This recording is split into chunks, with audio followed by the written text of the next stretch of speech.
Welcome to the beginning of the end. Please notice that there were 2 videos before you got here. One was about starting, including your topic and your theme, and the second one was about research. If you needed these, go back and watch. For the rest of you, come with me, and we're finally going to finish off this blasted paper.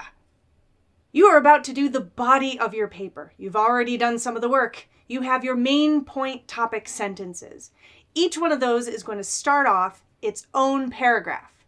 So each paragraph will start with a main point topic sentence, and then its connection to your theme, and maybe a little more theme explanation. It's all about your theme. And then some of the research that supports that main point topic sentence and how it supports your theme, and maybe a little more research. And maybe you're addressing the objections to it and any pitfalls in the research that you found, you need to address them, and anything that needs to be further explained or questions readers might have and you might need another reference.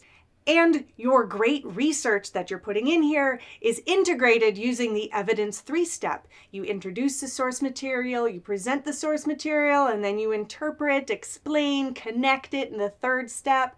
And of course, you cite it appropriately. At the very end of your paragraph, you will use a transition sentence.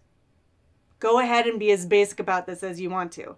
You're going to transition from that main point topic sentence that you started with, and at the very end is your transition, and you use your keywords to get from that main point to the next. You're essentially showing how they're connected and making it flow. You may even call back to your theme, which guides all things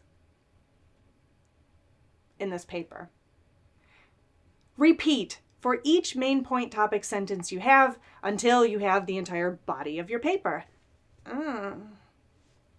About your writing style. Do not force it to sound academic. Using big words you're only half sure of. Don't do that. It's going to sound forced. Use your genuine voice.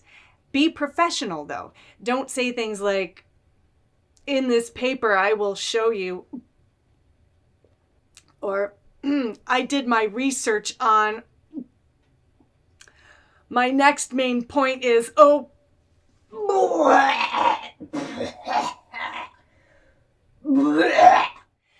not pad.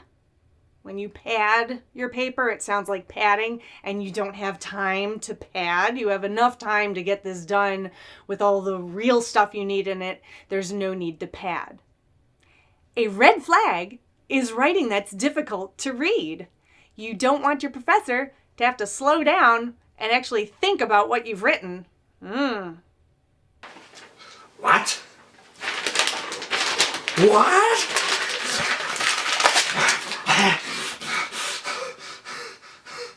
Smooth and happy.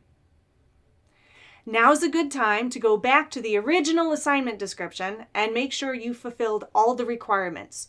Do whatever your professor wanted. Did they want something special? Do it. Did they want a special format? You should have checked this already.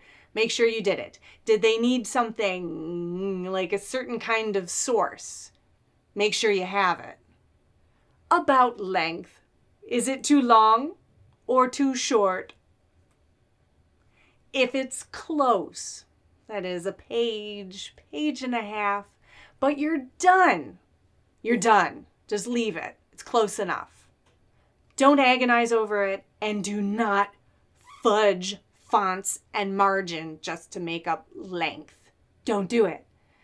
Your professor has an entire pile of papers. They all did it with the right font, right margins, and periods that are all the same size as they should be. You didn't. It's going to look funny, and it doesn't matter if you were a little bit short. If your professor sees that you fudged it and are the right length, your professor will see a cheater. That's all they're going to see. A cheater. Don't make them see that. You want to blend in, baby. See the difference? Ugh. All right, now you get to do your introduction. Yeah, you didn't do it yet because you didn't know what you were going to say. And you need it now because you've already said what you're going to say, and so now you know. The introduction has 3 parts. You have an attention grabber, you have your setup of your thesis, which is your topic, theme, and purpose all together, and you have a preview of your main points in the order that you presented. Lovely. And now you can do your conclusion too, which is like your intro in reverse, kinda. You can recap your main points. You should. I'm telling you. Recap them in the order that you presented them. Then you wrap up your theme, your whole thesis there, your topic, purpose, theme. It all gets wrapped up right there. And then you have your final thought, which is what you're sending your reader away with. Now, it can bookend with your intro. That's always pretty cool. You used a fact at the start. Maybe you want to call back to it at the end. You started a story at the beginning. You can call back to it and finish the story at the end. But whatever your final thought is, it's you wrapping up your whole paper. No pressure. Besides bookending with your attention grabber, your final thought can project into the future, make a prediction, make a declaration. It is wrapping up your whole paper, and you want to make a good lasting impression. So do it. The last page of your research paper are your citations. These depend on what style you're using. If it's APA, they're references. If it's MLA, they're works cited. And if it's CMS, it is bibliography. And you should know this already because I asked you to look it up at the start, which one you're supposed to use. It tells you everything that you do for your citations page, and it told you everything you needed to know about citing your research as you went along in the whole body of your paper. You needed to know this. You needed all those page numbers and all the information to make your citations, and you needed to know which style it was in order to do this. So if you forgot or you have no idea what I'm talking about, go back and watch the second video again, which was all about the research. Basic end of text citation check, no matter what style you're in. Alphabetical order. Learn to alphabetize.